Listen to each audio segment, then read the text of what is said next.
give me to drink.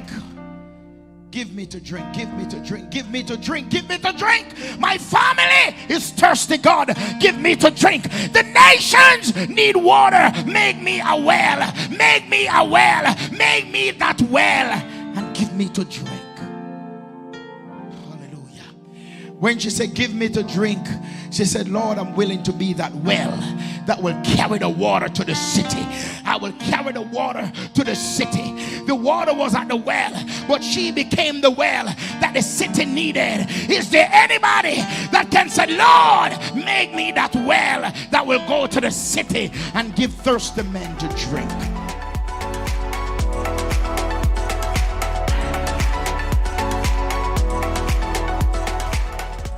Hello and welcome to Community Worship Center, where the Word of God is the broken bread and the naked truth. Join us for our service already in progress. Amen. Hallelujah. You may be seated in the presence of the Lord.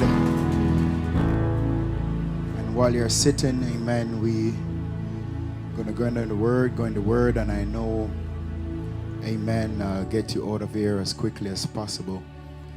But would somebody just lift your hands in the presence of the Lord and just give him a praise?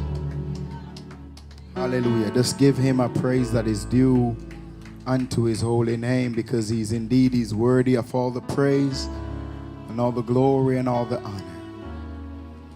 And while you're lifting your hand, would you say, because he lives, I can face tomorrow, because he lives, all fears are gone, because I know he holds the future. And life is worth a living just because he lives. Because he lives, I can face tomorrow. Because he lives, all fears are gone. Because I know he holds the future, and life is worth a living just because he lives. Hallelujah. Because he lives, I can face tomorrow. Can I ask you this question? When was the last time you're speaking to your tomorrow? When was the last time you say, I'm going to walk, and I'm going to walk in the favor and the blessings of God? Hallelujah. Do you know sometimes we speak negatively concerning the next move of our lives, but how many of us really say tomorrow, this time? Hallelujah. Hallelujah. Hallelujah. Come with me. There was a prophet who told the people of God that tomorrow this same time you're going to get a miracle. Can somebody look at your neighbor and say, neighbor, tomorrow this time expect a move of God? Come on, talk to somebody. Talk to them. Talk to them. Tell them tomorrow this time you will experience a mighty move of God in your life. Hallelujah. Tomorrow this time. Tomorrow this time. Tomorrow this time. I don't know what the adversary say. I don't know what the enemy said concerning you. But I say tomorrow this time. Hallelujah. Hallelujah.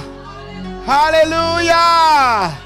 What the enemy meant for evil, tomorrow this time, it will work for my good. What the enemy sent to work against me, tomorrow this time, it will work for me. Somebody shout a glory in this room right now. Hallelujah. My life it worth living just because he lives. Come on, let your faith come alive as you say, because he lives, I can face tomorrow. Because he lives. Hallelujah. All my fears are gone. All fears are gone. Because I know. Because I know. I know. I know. I know. He holds my future. He owns my future. My life is worth a living just because he lives. Hallelujah. Put your hands together for Jesus in this room. He's worthy to be praised. He's worthy to be exalted. I say God is worthy. I was talking to someone yesterday, I believe it was Brother Buckle, and he said a miracle that happened. There's a participation from God and participation from the person that receive it. Because Jesus Christ, he touched the man with his eyes and said, go to the pool and wash it. If that man did not go to the pool and wash it, then he would not experience his miracle. So when God give you a word, you have a responsibility to receive it. Can somebody say, tomorrow this time, my miracle is going to happen. Tomorrow this time, God is going to move on my behalf. Hallelujah.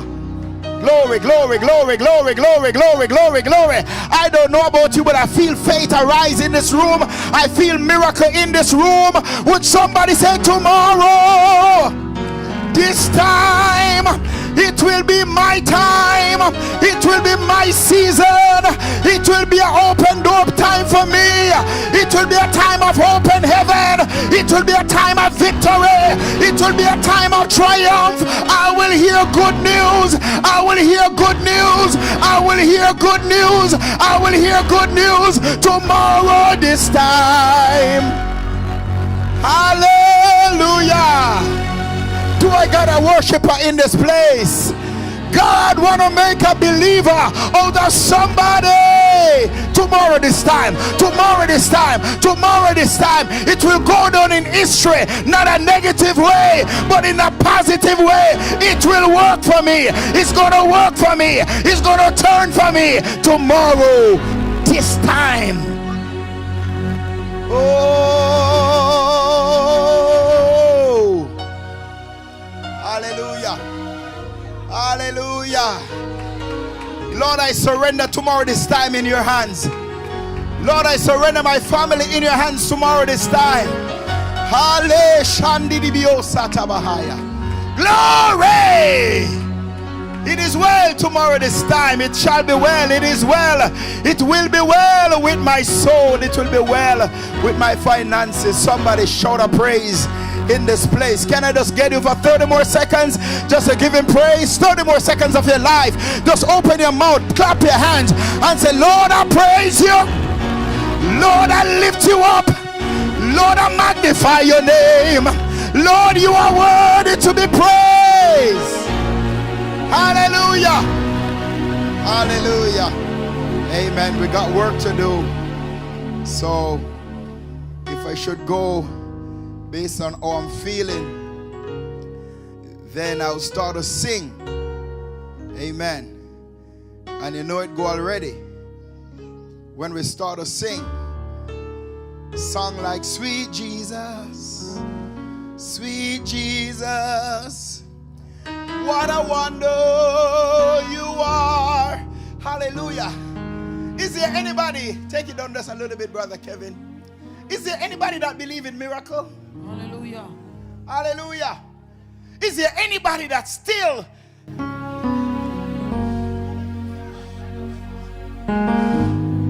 Give Sister Walters a mic quickly, please.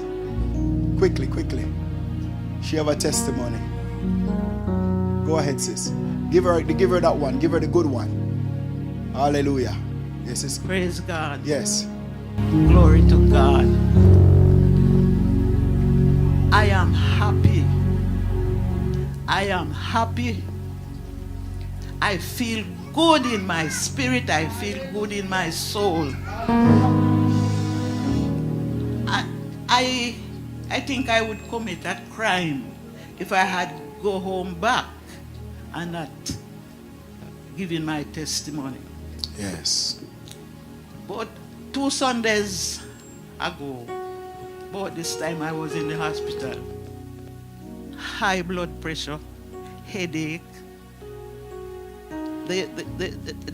By this time they changed 2 medication to control my blood pressure. Yes. And it would not, they couldn't control it. Yes. I did CAT scan. They said they found blood in my brain. They did MRI. They said I got a stroke. Here am I this morning. Hallelujah. Hallelujah.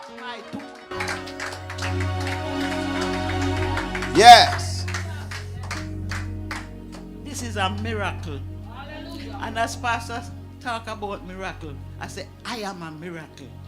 I don't have to wait until tomorrow. I am a miracle. Hallelujah. And I'm giving God thanks. And you know, you may see me crying. What is not? Tears of sorrow. It's not tears of sorrow. It's Yes. tears of joy. Yes. Even on my bed, every time when I think, get a stroke, and nothing changed about me. God. The tears just flow. Yes. And I'm happy. When I tell you that I'm happy, I am happy. And I love God. Jesus. And the only thing I can think of doing is to serve God. And at my age, I promised God last week that I'm going to do something. I'm just asking Him for the strength. You know, brethren, one day it came to me that every Sunday we come right here. And we pass some drug addicts there. We pass them sitting there.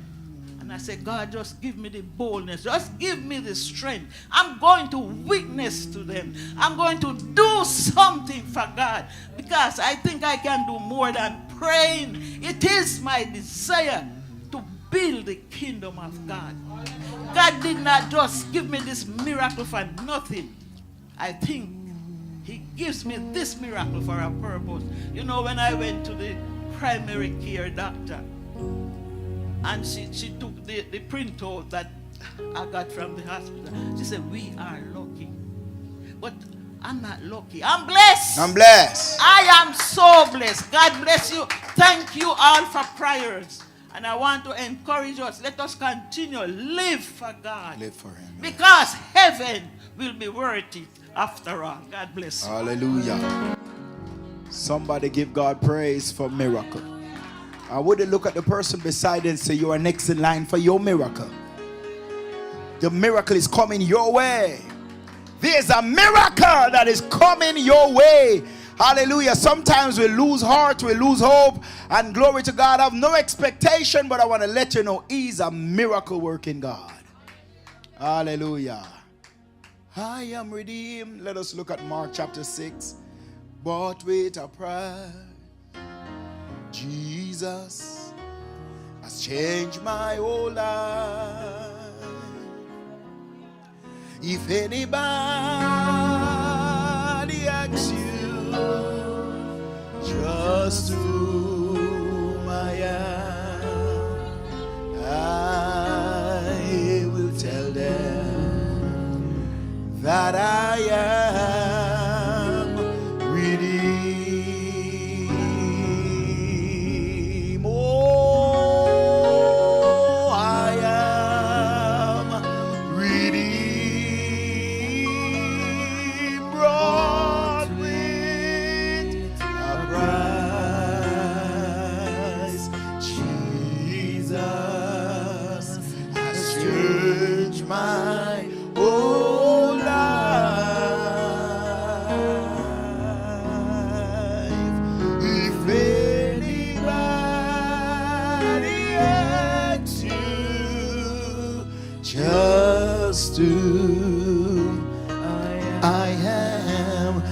I will tell them that I am redeemed. Somebody shout glory! Glory. Hallelujah. Yes. Hallelujah. Yes. Glory. Yes. Yes. Yes. Hallelujah. Yes. Is there anybody that really believe in miracle? Is there anybody that really believe in miracle? Hallelujah. God work miracle. Would you be so kind and prophesy to the person beside you and say, neighbor, there's a miracle coming your way. Amen. Some people don't move yet. Hallelujah. I'm not even going to call you. Just touch your neighbor and say, there's a miracle. It doesn't matter. Sister Sanchez sitting beside Elijah. Touch him and say, there's a miracle coming your way. Hallelujah. And then if you believe it, you ought to give him a praise right there for it. Hallelujah. Hallelujah. Hallelujah. Hallelujah. Glory, glory, glory. Mark chapter 6. Is not this the carpenter's son? Verse 3, verse 1, verse 3. The son of Mary, the brother of James, and Judah and Simeon. Are not that this is sister here with us? And they were offended at him. But Jesus said unto them, a prophet is not without honor, but in his own country, and among his own kind, and in his own house. And he could there do not many works, save that he lay his hands upon a few sick folk and heal them. And he marveled because of their unbelief. And he went around about the village teaching. Father, we thank you for the continuous revelation, the continuous move of your spirit. Let the words of our mouth and the meditation of our hearts be acceptable. In this room be glorified. In this house be glorified. In this hour be glorified. Let your kingdom be exalted. In the mighty name of Jesus. Hallelujah. Hallelujah. Somebody shout hallelujah. Somebody praise him and say hallelujah. Glory to God. So we continue to talk about the power of honor. And here we are faced with a very powerful text.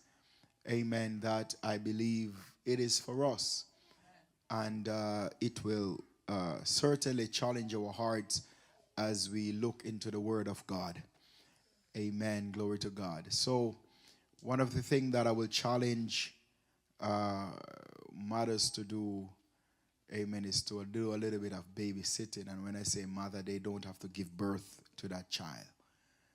Amen. But we love on them in CWSC, and we rub their little back and we speak over their life that they are blessed. Amen. Exactly. There you go. Amen. Hallelujah. Little young evangelist Nell. Amen. Who will eventually take the mic from Esther. Because Esther says she's taking it from Sanchia. So somebody have to take it from Esther, right? Amen. And Nell is what, 3? So give her another 9 years and she'll be all right. Somebody say amen. Hallelujah. So we thank God. So we're going to go in the Word, and we look at this text before us, and I believe that it is a very powerful text that every one of us should not take it lightly, but take it and appropriate it to our lives. Now,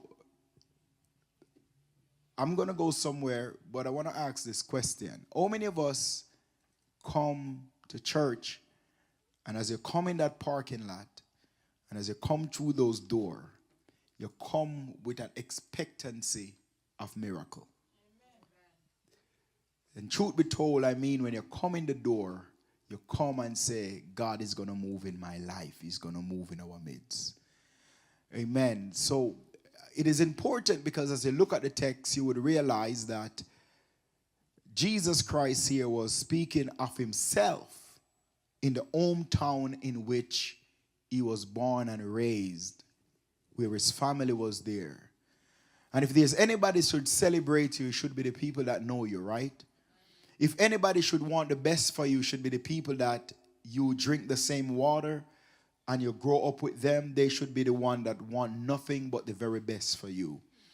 If there's anybody that should be praying for you that you will be everything that God wants and call you to be, it should be that person that is sitting beside you right now should be praying for you and said, God, I want you to raise my sister up. I want you to raise my brother up. So I want you to understand as we look at the power of honor, my brothers and my sisters, I believe that when the enemy really want to derail your destiny, when the enemy want to derail and hinder your advancement, when he want to interfere with what God has ordained for your life, what he do, he send the spirit of familiarity to disrupt your life. And I believe that every one of us at one point or the other find ourselves become familiar with something that God has set apart, hallelujah, and call it holy and sacred.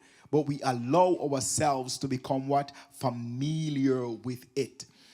I'm going to go here because last week when we were here, we closed out at right here. How many of us remember when you come to this church, it was difficult for you to come up on this platform. It was hard.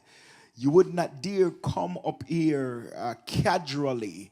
But as you get familiar with the environment, as you get familiar with the space, you find that you will just step up laughing, drinking, talking on the phone, and doing some casual stuff in this place where the word of God is preached and teach. And the reason why we do that after a while is because what we get familiar and we trivialize, we make common that which is sacred and holy.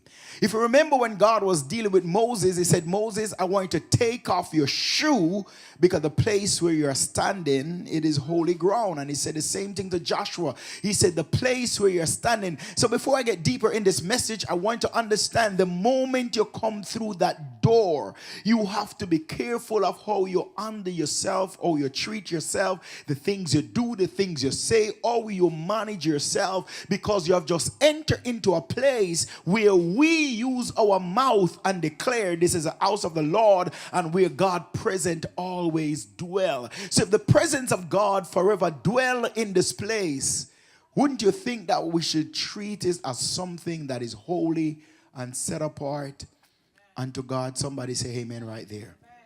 Hallelujah. So whenever we come into the house of the Lord, we have to approach it with reverence. We have to say, no, I'm entering into the place of God. Unless the God in whom we're talking about, we don't necessarily know him. We call him holy, but we don't know him. We call him mighty, but we don't know him. We call him wonderful, we call him all powerful, but we don't necessarily know the God in whom we're talking about, because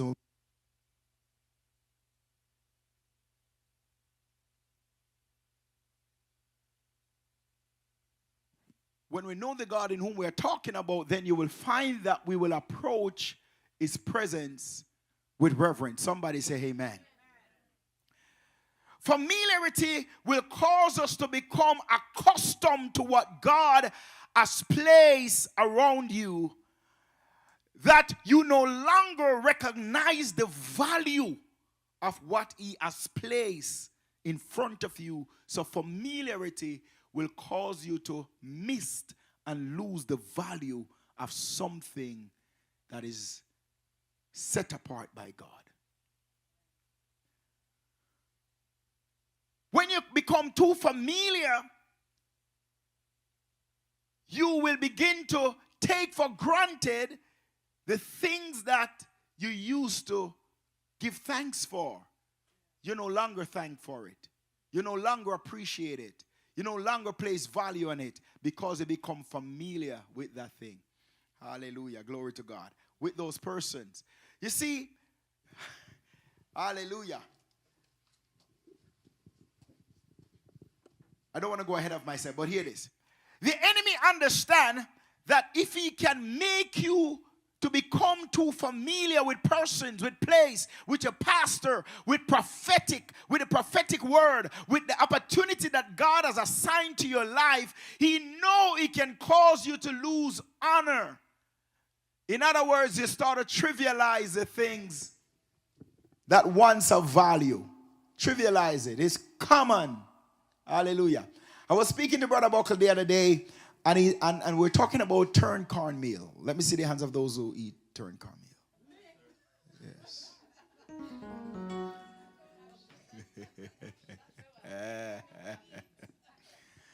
So, Brother Kevin, turned cornmeal is what we, in the island, we mix it with chicken back and give it to the dogs. But do you know in some restaurants, some fine dining restaurant, they call it polenta. You can't afford it. Yeah, the same cornmeal that we mix with the chicken backbone and give to the dog. If you go to some fine dining restaurant, they're going to put that thing with some braised beef. And that dish could cost you up to $80 or more. The same turned cornmeal. Hallelujah. But the reason why we treat it as common is because we get familiar. It is like nothing. Amen.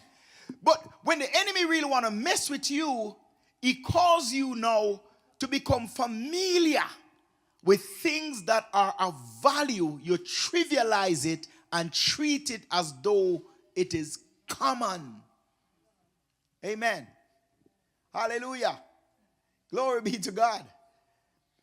And that's why we, the body of Christ, we have to be so careful that we diligently guard our lives and our heart from the spirit of familiarity. We have to now come to that place where we pray and say, God, help me not to trivialize the things that you have made sacred. Help me not to become familiar with the things that are valuable in the sight of God and the things that you have given me to me as a blessing. Help me not to trivialize them. The Bible tells us that because Nazareth become familiar with Jesus, they missed opportunity that would cause them to be blessed. And how different are you from Nazareth today? Hallelujah. Hallelujah. Glory to God. If you look at the text, the Bible said Nazareth had a Messiah living right in their midst, but they missed it. They missed the Messiah because they were looking at the carpenter's son. They missed the healer because they were looking at the son who was born supposedly in their eyes out of wedlock. His mother, amen, was impregnated by the Spirit of the living God. And they were looking at him, amen, as someone that was common, not knowing that he was the Son of God. He was the answer to their prayer. He was the one that people spent generation to generation praying for the manifestation. And he was right there ready to bless them, ready to heal them, ready to deliver them, ready to set them free, ready to give them life and life more abundantly. But they walked past the thing, him who would bless them because of what? Familiarity. They were blind because of familiarity. Instead of recognizing God's anointing, they were more focusing on his humanity. He's just a carpenter's son. He's a son of Mary. They start to question his foundation. They start to question where he came from. They start to question his background. They start to question his family lineage. They start to ask all kind of question. Isn't this the brother of James? They start to question his history, amen, and overlook his destiny. The people of Nazareth familiarized themselves with Jesus Christ, and it kept them spiritually stagnant, amen. And they could not receive because they reject Jesus Christ, the Son of the living God.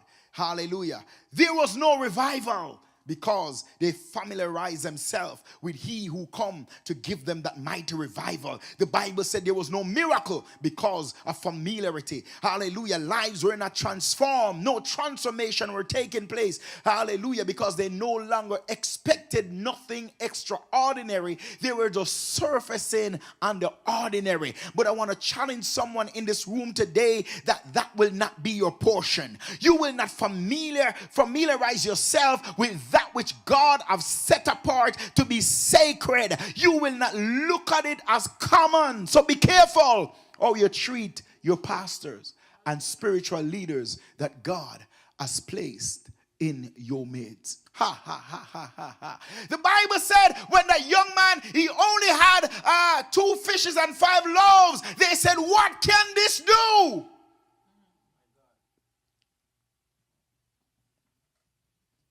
Be careful you don't walk in the church the day miracles are happening and you miss yours because the youth, they are singing and they're a little bit off tune. Be careful you don't miss your miracle because it is a young person that you think don't have what it takes to take you in the presence of God. Don't look at the vessel, look at the grace. Oftentimes we look at the vessel. Our focus become on the person that is standing in front of you, and you miss the grace, you miss the anointing, you miss the call, you miss what God is doing in them and through them, and you miss your miracle. But someone have to talk to yourself and say, I will not come in this place and miss my miracle. What is the spirit of familiarity? It is an attitude. It is the pushing out of the mouth. It is the blinking of the eye. It is the sitting and the crossing of the leg while the pastor is saying, stand up you all. It is the holding your peace when the pastor is saying, lift your hands and shout a hallelujah. It is a nasty attitude that is given when someone in authority is standing and representing God. It is an attitude when your boss is talking to you and said, why are you late today? Man, me wake up late, I miss my alarm. And it is an attitude, it is a nasty attitude that push you further away from your miracle. It is an attitude that get a hold of your life that you will not longer see value and worth. It is a selfish behavior because it makes you look at yourself better than that person and the thing that God has set apart and called sacred. You say, I can do better. It is an attitude that causes person to lose appreciation. Hallelujah. You know the funny thing now? Back in the days, you could preach a message that you preached a couple of years ago. But pastors can't do that no more. Because everybody have a little recording system that they record. Boy, pastor preached that last time, The only thing him do is change the topic, but I the same message.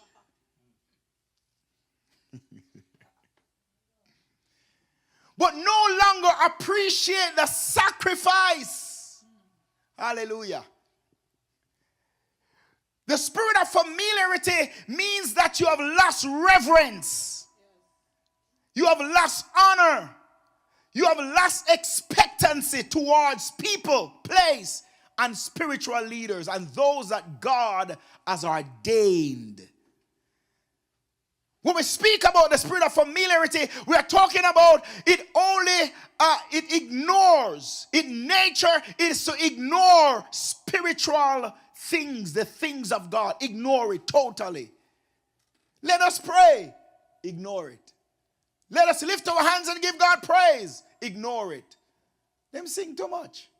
Them shout too much. Hallelujah. I'm tired. It is when what was once precious become common. And that's why you have to understand when some pastors does not give access to some people, it is for their protection. Some people should give thanks when they don't have access to their pastor, because what? It keeps you safe. It keeps you safe. Because when you get familiar, it also becomes difficult for you to receive from what you become familiar with. Somebody say amen. But oftentimes people would criticize the pastors that you have to make appointment to go and see. But if you have open access, then you will trivialize that man or woman of God and end up missed your own miracle. Somebody say amen. When the spirit of familiarity is in operation, it blinds us from value. It blinds us from value of God's gift. We no longer see the value because we become accustomed to them.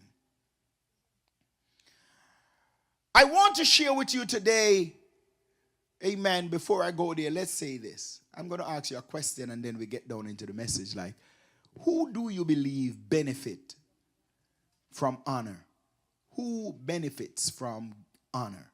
Is it the person that gives the honor or the person that receives the honor? It's a good question. But I want you to understand that the person that gives the honor is the one who gets the benefit. Scripturally speaking, the Bible said, honor your mother and your father. The mother and the father, the Bible never said they're going to live long. The Bible said, he who gives the honor, days will be long in the earth. Right? So who get the blessed, who would benefit most there? The person who gives the honor. Hallelujah. Glory be to God. Honor thine mother and thine father, so that thine days may be long.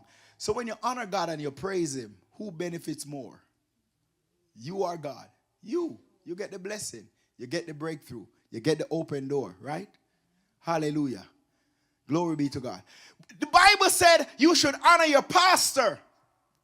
Because what? He watches over your soul.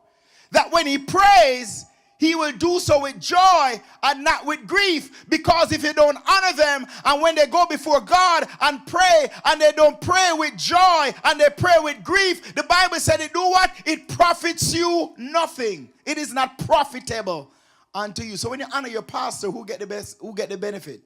The person who give the honor. So honor is for you and not for who you give the honor to. It is more for you than those who you give the honor to. So we must understand that honor is for us when we give it. Glory be to God. So I want to look at the danger of familiarity. How dangerous it is. Glory be to God. How dangerous it is when we allow ourselves to trivialize excellence and value and God's gift to the church. The first thing I want to bring to your attention is that familiarity is the breeding ground for dishonor. It's a breeding ground for dishonor. It's a breeding ground for dishonor. When people become overly familiar, they stop valuing people, office, or the gift that God has given them. It is the breeding ground for dishonor. Familiarity is the breeding ground for dishonor. The way that you used to speak to those in authority, because you become familiar with them, you change your language. You change the way you respond to them. You change the way you speak to them. You change the way you receive from them because you get what? Familiar with them. Is there anybody in the room that has ever become familiar with a teacher? Amen. Have you ever get familiar with your supervisor? You remember the first week, the first month, the first 3 months you're working with them, and after you become familiar with them, then you realize the way that you deal with them change. Your language change. You don't speak to them the way you used to speak to them. Because what? You get familiar with them. So it is the breeding ground for dishonor. Familiarity produces contempt. This is when people no longer appreciate their pastor. CWC, do you appreciate your pastor? Oh, then take long for answer. Hallelujah. This is when they no longer appreciate their pastors and spiritual leaders, but they take them for granted. They don't appreciate them. They don't value them. They don't see their worth. Hallelujah. Glory be to God. Amen. Hallelujah. Sister Jocelyn was running late this morning, and she said, Pastor, I am doing so and so and so. I will be at church a little bit late. Hallelujah. A sister want to be in Bible study on Thursday night and Wednesday night, and she sent me a message, and she said, you know what, I really want to be in Bible study, but on my job, I am not allowed to use my phone. So please, it's not that I'm disobeying the instruction, it's the circumstances. Hallelujah. Familiarity leads to criticism and fault finding. Hallelujah, anyhow. Never let your problem get you down. Is there anybody ever criticized their pastor in CWC? or find fault with him? Why you have to lock your door? Why pastor have to sing so much? Hallelujah. But we don't understand that the instruction is not of man. It is from God. And the reason why you make criticism or find fault with instruction is because of familiarity. Hallelujah. So instead of finding fault of your pastor, pray. Instead of criticizing, pray. Instead of trivializing the work that God has ordained him to do, pray. He's a human being. Pray. Your leaders are human beings. Pray that God, if you believe that they are doing something that is wayward, go to him who sent them. I said, Daddy, something I go on a CWC, you know. The pastor sing too much. And the pastor locked the church door and said he's going to open it back at XYZ. God, what about this that is going on? Hallelujah. Some of us who work and there's a corporate office, when the general manager is going crazy, what you do? You send a letter to the corporate office, right? Right? They tell you, write the corporate office and file your complaint there. So I'm saying to you, when your pastor gives you an instruction, do it and file the complaint in glory. When the leaders give you instruction, do it and file your complaint in glory. Because what you don't want to do, you don't want to find yourself being stubborn and miss what God is doing. So file your complaint in glory. Amen. So they find fault instead of seeing God's grace.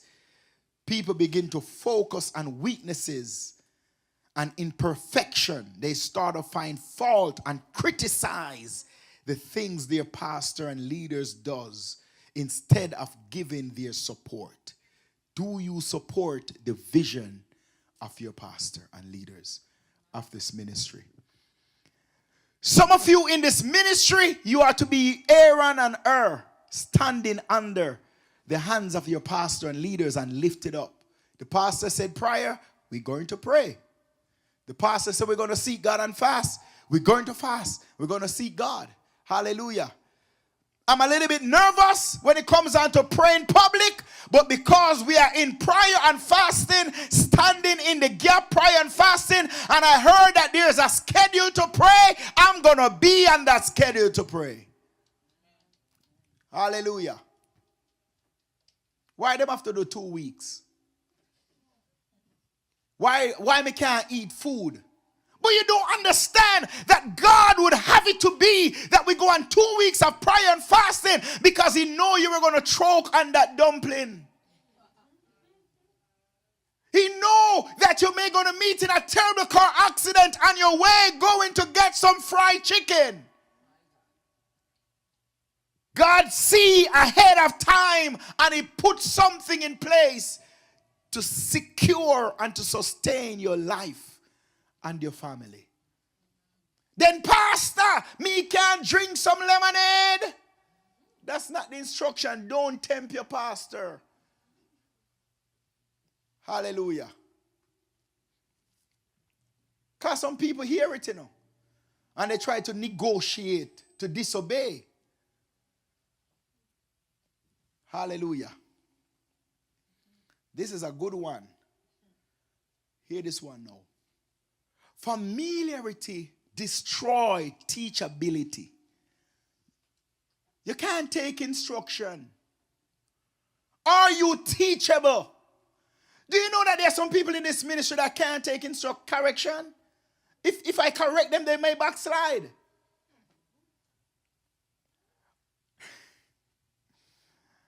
Hallelujah. Sister Sancha looking through a glass upon me. Like she said, God, don't make him come over this side, please, Jesus. But Sister Sancha is good. She don't give trouble. Amen. She's good. Amen. Not teachable. Do you know why the pastor tell you if you're not coming to church, you need to let the pastor know? If you're going to be late, let him know. Let a leader know. Hallelujah. There are sometimes some people, no, I am not against you going and visit other churches. I'm not against it. But you don't know the hands that are going to be laid upon you, and you're not coming to your church, and you don't say, Pastor, I'm going to visit XYZ. I'm just letting you know, and you just pick up yourself and you run down to one next church, and you run down up in them prayer line, and you're dead there and run up and down, and you don't know the hand that is laying upon your heads. Hallelujah. Worse when you're vexed with the pastor. Me not going to church today. Hallelujah. But God is a God of order. I remember before I went to pastor the church in Miami, I was speaking to my bishop at the time, and I said, I was invited to go and minister. And I said to him, I was invited to go and minister. And it was Youth Sunday that Sunday. And I was a youth leader. And he said to me, if you go, who is going to take care of Youth Sunday? So I didn't go. I canceled it. Because I have a role to play. And I have a duty. I didn't go. And an occasion come up again. And I went to him. And he said, okay, you can go this time. I want you to understand it is so important that when you're doing anything, it is not for the person, it is not for your pastor, it is for you to be in right alignment with God, because God is a God of order, and it makes no sense you step out of line and then you're going to lift your hands and pray and say, God bless what I have broken. Look at your neighbors and get in line. There are some places that you should not go without your pastor sending his blessing in the name of Jesus. Thank you, Holy Ghost. There are some places that I cannot go. Hallelujah. Somebody say amen. Amen. Glory. There are some jobs that some of you are applying for. You need to say, Pastor, help me to pray for this job, because sometimes you just don't know what is ahead of you. I'm not saying you have to reload your entire life story, but you have to trust the pastor that God has put to lead you. And you have to be teachable. And some people hide it because they're not teachable. They don't take instruction. I remember when I was a young boy, young believer, someone was preaching a message one day, and I said, no, it is not in context. Stop come to church. He said, I don't want to preach no more. Put on the mic. Said, don't want to come back, because it was preaching something that was not in context, and it was corrected. Are you in a position to take correction from your pastor? Hallelujah. It does not matter if it is a little baby, is your pastor. Take correction. Be teachable. Hallelujah. You should even, some of you should be even in a position where you can say, Pastor, how are you? I want to talk with you. How am I doing? I want to grow more. I want to pray more. I want to get in the word. Is there something you can recommend for me to read? Are you teachable so that you can grow in grace? Hallelujah. Some of you are fighting some devils on your own. When it's just one instruction, one little instruction for your breakthrough. Hallelujah. There are people that I know that I just give them some little nugget for life, and it helped them to deal with situation. Just a little nugget, just to shift how they look, just to shift their view on certain things. Hallelujah. Glory be to God. Are you teachable? You have to be teachable.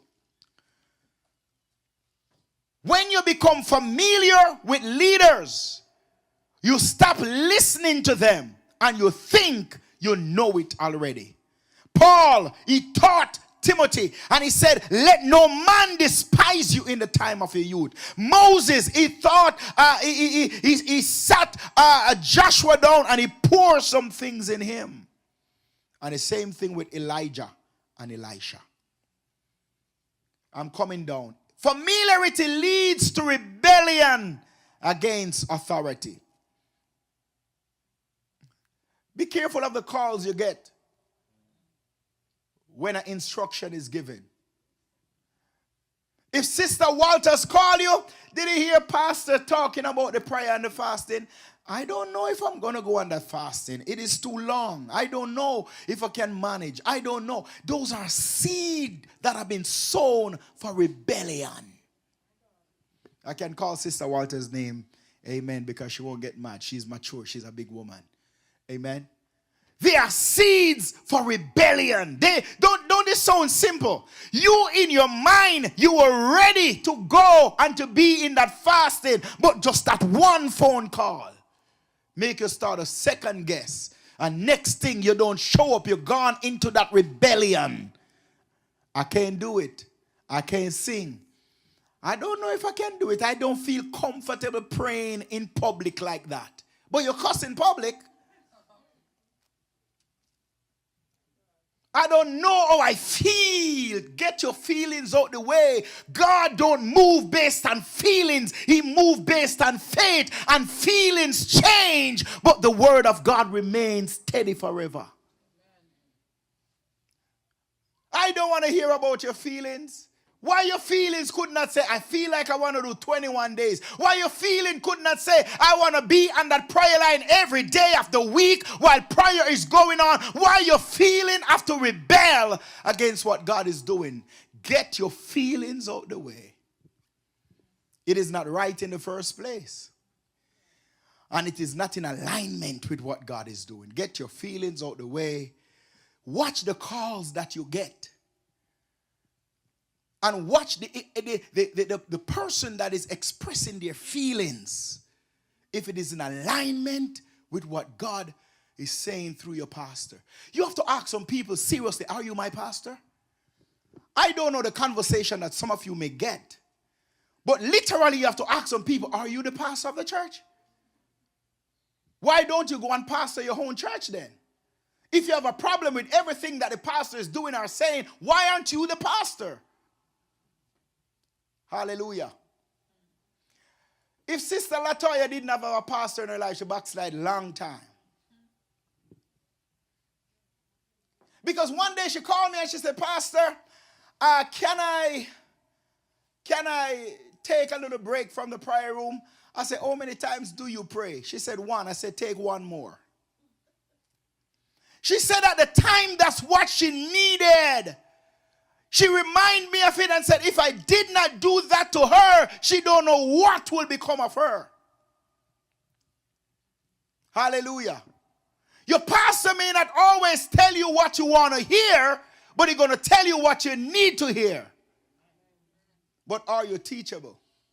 And don't allow the spirit of rebellion to come and express their feelings, their concern. Their own opinion, thank you. You have to call it down. I don't want to hear it. Hallelujah. I don't make people come and talk to me about others in the church. As soon as they start to talk, yes, I know they are not perfect. You can tell me 99 things that is not working for them, but what about that one? Tell me about that one. Can we pray about that one? That God will cause that one to be even stronger and better. People like to identify faults and weaknesses and struggles. But what about that one thing that that person is doing right? Hallelujah. So be careful of the calls that people call you to discuss or to even, and they subtly, them trickify. Hallelujah. Because when they call it, they don't call as though they come to chat the pastor. They call as though they just want prayer and things going on. And then, sis, did you remember when pastor? It's subtle. It's very subtle. It's slipping easy with no much struggle. You have to listen carefully. And as soon as they mention nothing about pastors or leaders, you say, hold on, my sister. Hold on. What did you just say? Me, Jacob, Josiah Gardner will not go down that road with you. That's a rocky road. And I am called to honor, not to dishonor. I am called to support, not to bring division. I am called to lift up, not to tear down. I know my assignment in this ministry, and as long as I'm a part of it, I am a builder, and builder don't talk like that. Amen. Hallelujah. Somebody give Jesus praise. Hallelujah. Amen. CWC is a good church. I don't care what nobody say. Best church around town.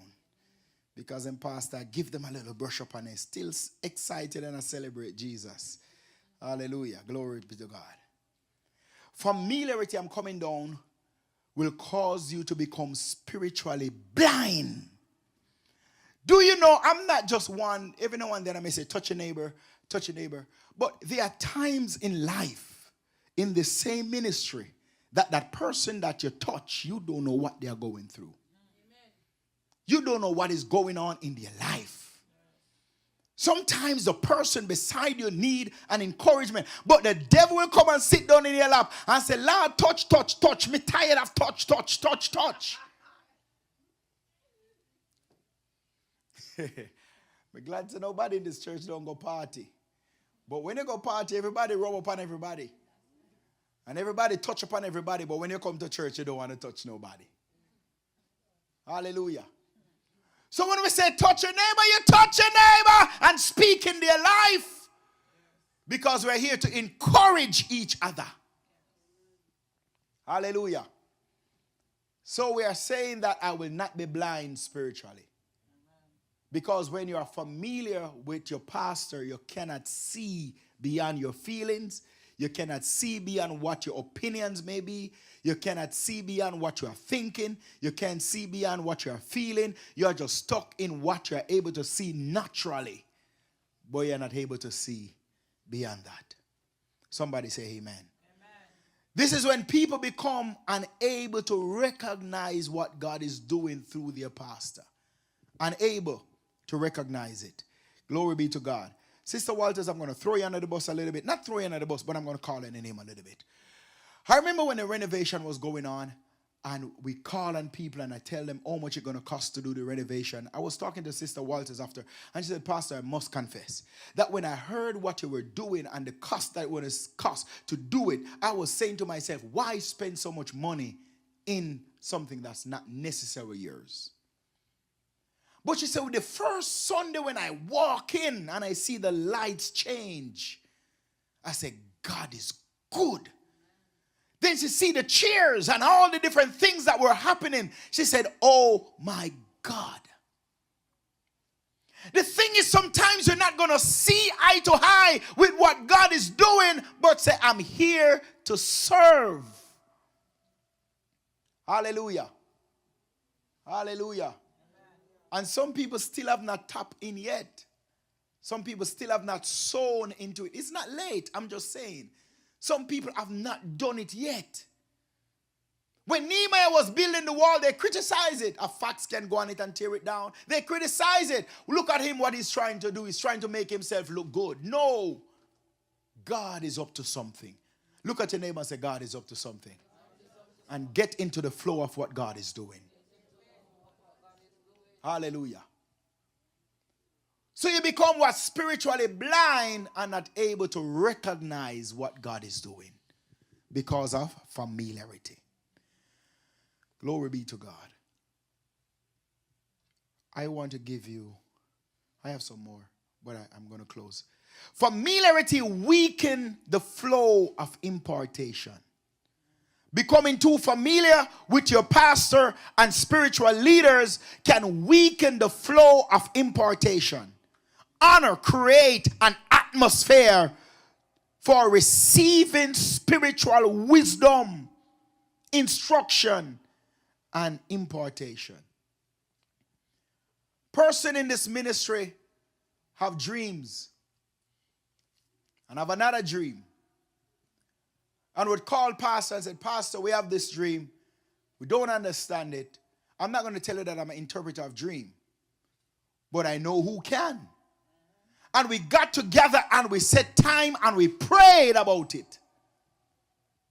And God moved. God moved. Hallelujah.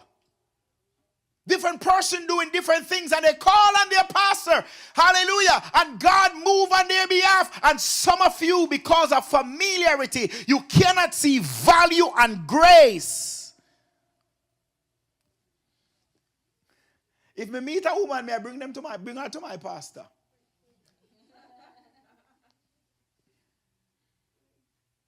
And I told Sister Latoya, if you ever, and Sanchez know for your portion long time. Because me have to cook for the brother there.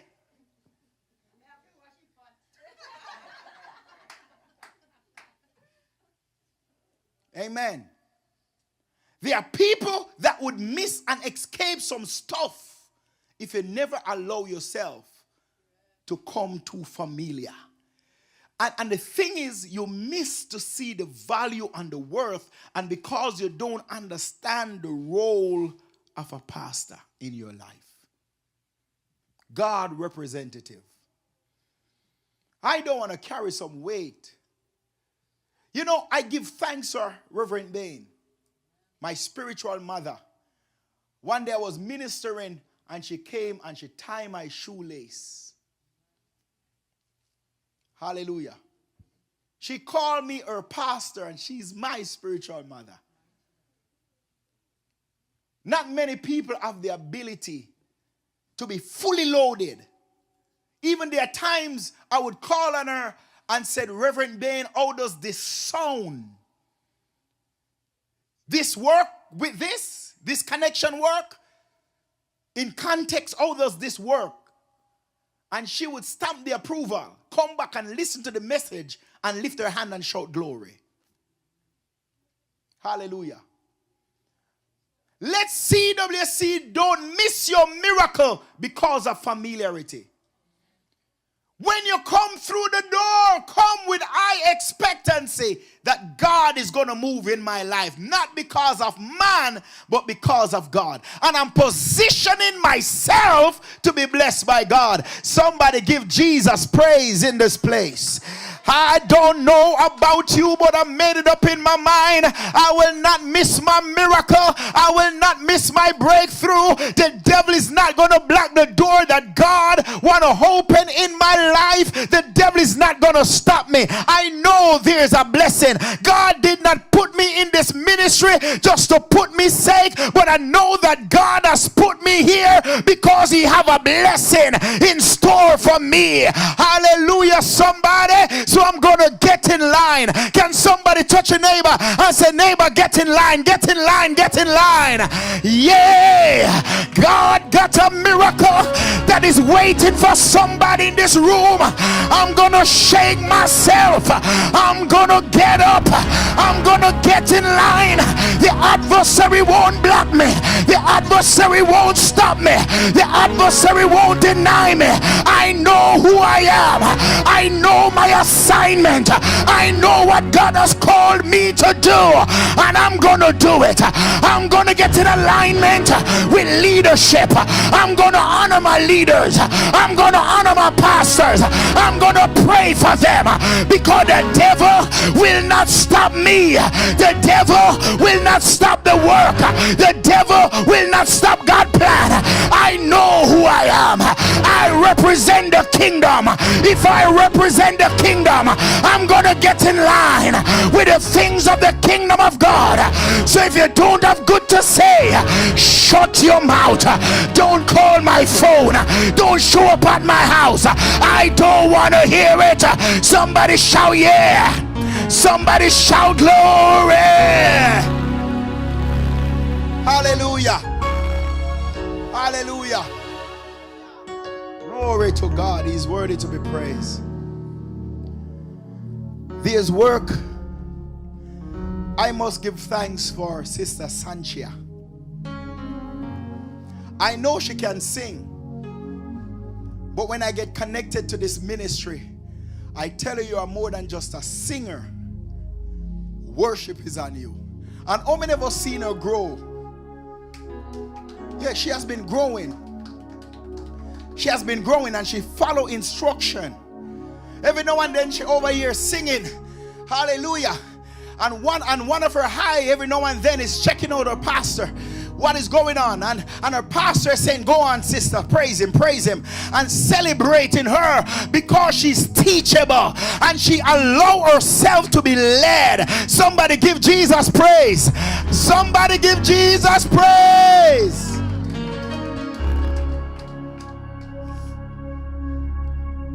So normally, I take this down and I wrap it up. Amen. I'm already a few minutes over my time. But hear this. Sister Brianna, Sister Lee J, Sister Esther, Sister Shanice. Every Sunday you come to church, walk with a song. Because I won't have Sister Sanchia to send. I may touch base with some of you and said, come ready to sing, but come ready to sing.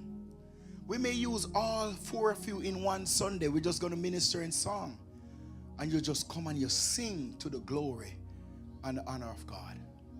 Hallelujah. Somebody say amen. A better amen than that. Amen.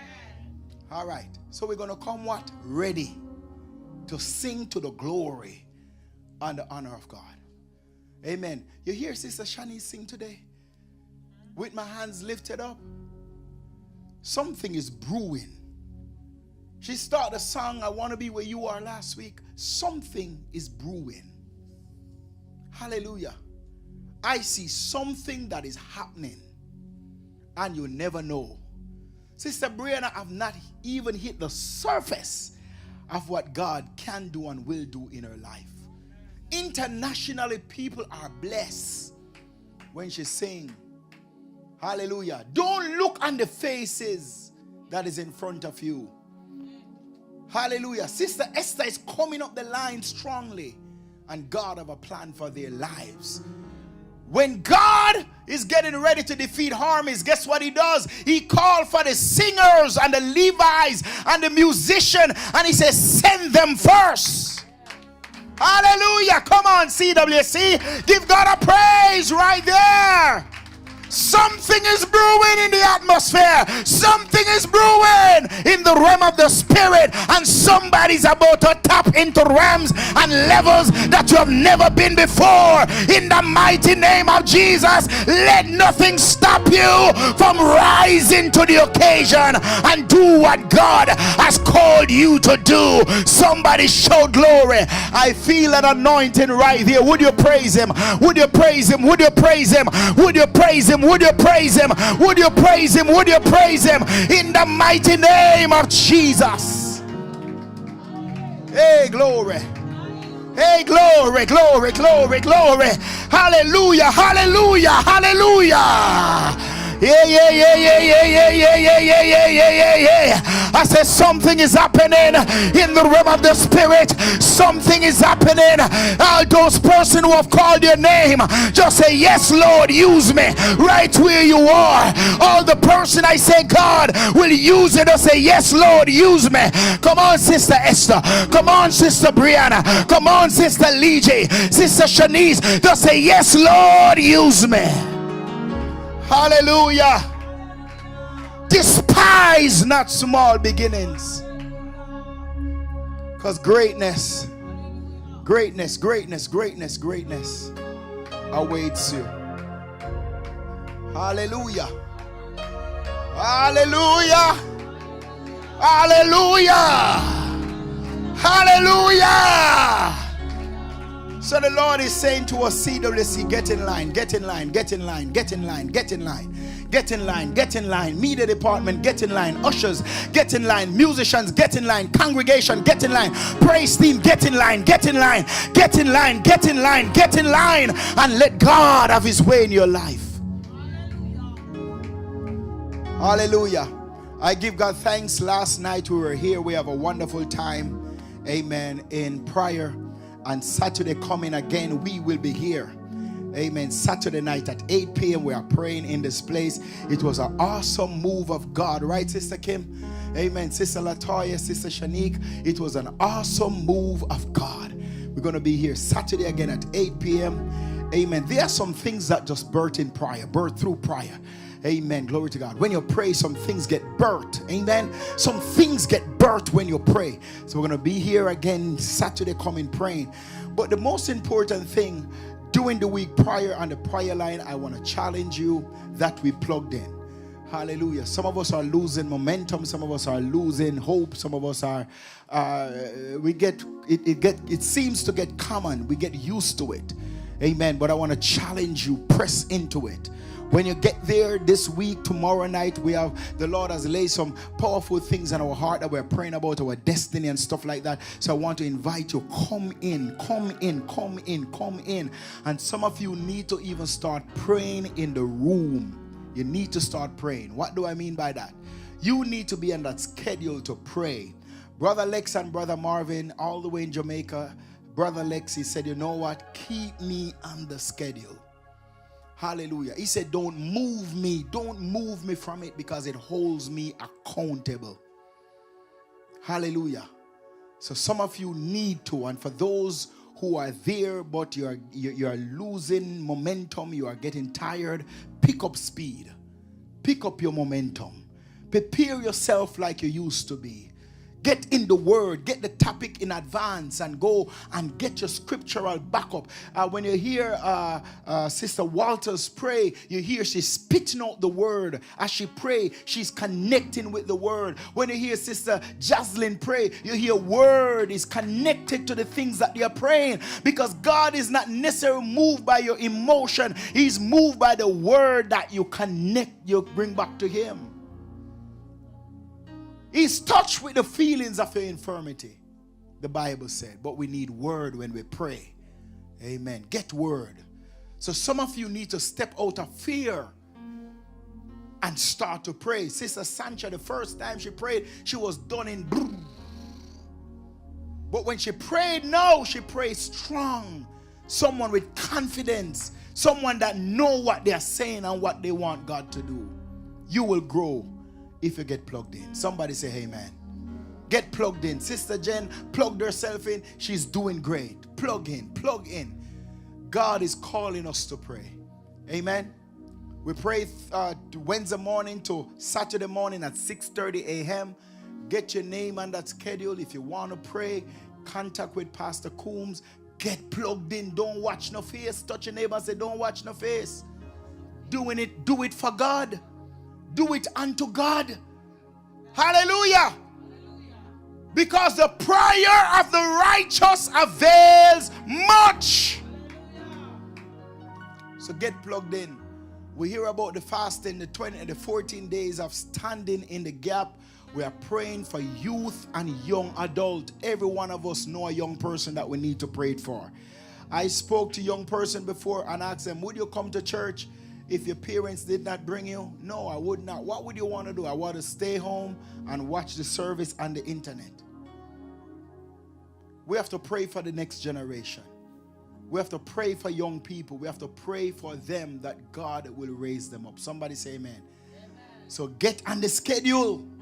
Some of you need to pray not only in the morning, but pray in the night. Make yourself available. It's only 14 days. Make yourself available.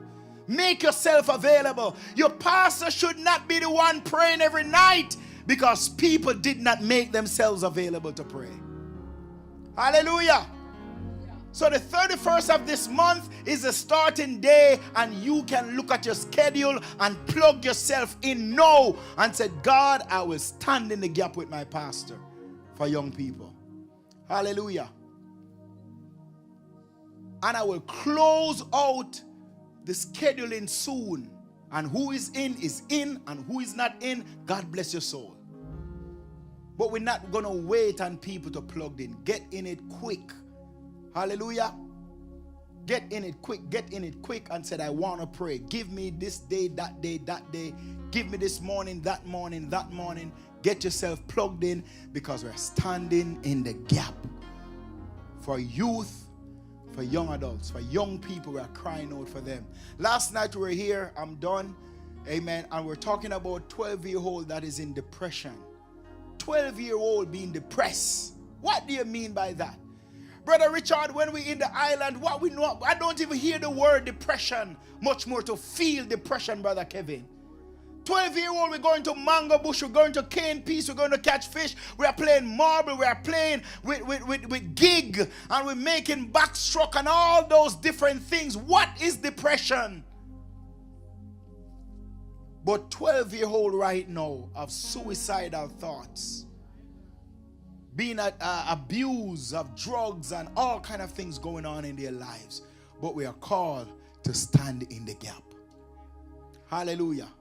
So I want CWC, get plugged in. Come on with us for the 14 days. We're going to turn our cups down. And we're going to meet here. And we're going to pray some nights on the Saturday night. All right? We're going to meet here. We're going to pray. It's a sacrifice. And we're going to do it for God. Because God said, I sought for a man among them to stand in the gap and to build up the edges. Father, as we journey and as we trust you, give us the grace and the strength. Lord, if by any means we have trivialized your house, trivialized your words, trivialized the place in which your word is preach and teach, the place where prayer go forth. Forgive us. Forgive us if we have trivialized our pastor and our leaders, if we have trivialized each other. Forgive us, Lord, for walking in dishonor, to become familiar with the things that you have called sacred. Lord, and if there's any door that has been opened as a result of such behavior, Lord, I pray you will close them now in the name of Jesus. Restore us to wholeness. Restore us to a right mind. Lord, reposition us in your will. As we ask you for mercy, I pray that healing and deliverance and breakthrough will happen in our lives. Remember our brothers and sisters. We lift up Sister Emily grandson before you. Lord, locate him today and save him by your grace. We pray for Sister Pat.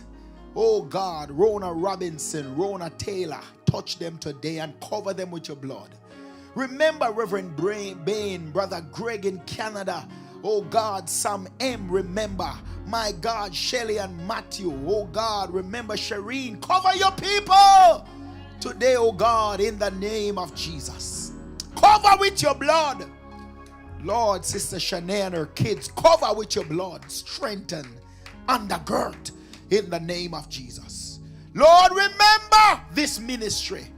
Remember this house of mercy and extend your grace, oh God, in the name of Jesus. Lord, I pray we will be one before you, God, and the words of our mouth, the meditation of our hearts will be acceptable unto you, O Lord God, my God and my Redeemer. Jesus, you get the glory. When you bless us, you get the glory. When you bless us, you get the glory. When you fight for us, you get the glory. When you bring us out, you get the glory. When you turn our lives around, you get the glory. When you open doors for us, you get the glory. In Jesus' mighty name. Touch your people. Cover them with your blood. Those who are going back to school tomorrow, we place them before you.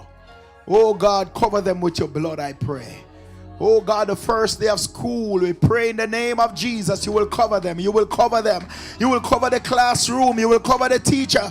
Oh God, the transportations, you will cover those who are here and those who are not here. Cover them, Lord, in the name of Jesus. No weapon that is formed against them shall be able to prosper. Every tongue that rises against them in judgment, it is already condemned. Oh Lord God, in the name of Jesus, we cover our young people with your blood.